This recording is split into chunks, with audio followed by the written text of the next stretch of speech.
Tala Fou mai le soifua si mai le whaafonga I Tala Fou mai le radio Samoa mo le nei fo yaso. O lo ufaso taipea Amerika ma Iran e pe na whaeroa stasio sui o Amerika I le CNN,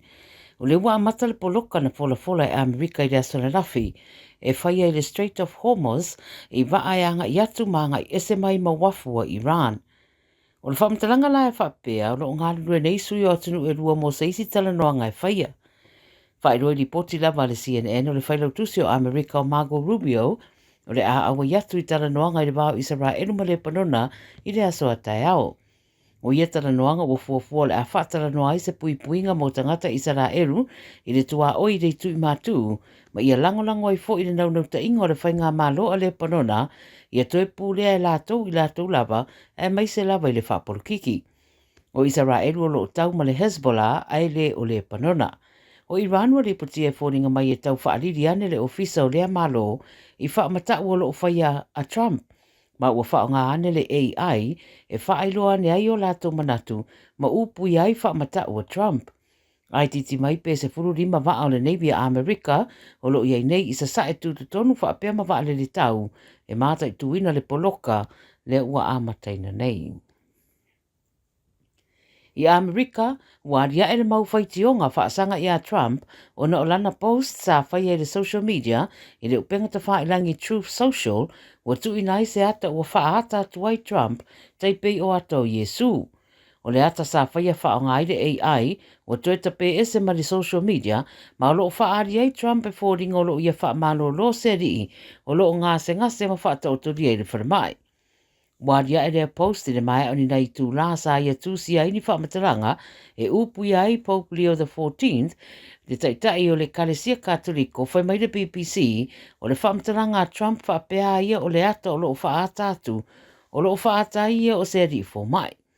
O le pāremio Italia reisi ua whaeroa le fia I whaamatalanga a Trump e whaatatau I le pope a ua whaeroa I ripoti se saunoanga le taitai o le Kalesia Katoliko e nā te le fia whaafina wina Trump a le a whaavaupea o na iau na ia se whire mo le Lalolagi atoa. O taunu mai Australia le Perenisa Harry ma le tamaita o Meghan o le Duke and Duchess of Sussex mo sa lamalanga e wha aso le umi. Whai mai le BBC au iai le atunu o le au la asia nisi o ngase ma le au whai ngā renga I se wharamai o tamaiti e mai se le asia o nisi o fita sai le taua mo lātou a inga. Lo ta ua iai fo I se saunuanga au tu e whonga ina Harry I se sauninga whai mai o atu I le rua whi whase lau le taua le ticket a le tangata to tasi. O le rua I temile o tu e malanga whatasi mai ai Harry ma Meghan I Australia tanu mai le rua whi se punu ma le valu.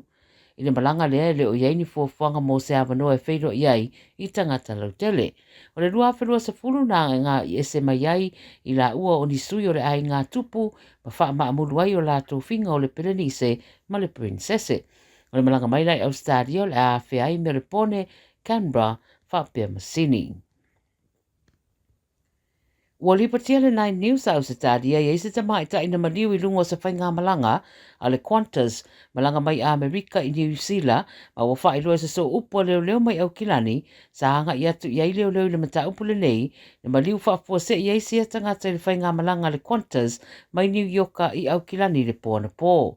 No whanga soro nei isu suenga, a wata ua fo isa atu wina le fisoswani whaavavave le au whainga renga le vaalele, I le teimina tupo I le whaalavulave peitai, na maniu lava lea pāse se lunga le vaalele. O mori wha mai senga I siona ainga, a o tādi aine mafua anga tonu, o lo na maliu, o lo o whaatino I isu suenga. Ma le talamuni muli, ua maua le awa noa o le au kirikiti ta mai ta I Samoa I le vaenga la iti, le ipo le Lalolagi le T20 Cricket World Cup.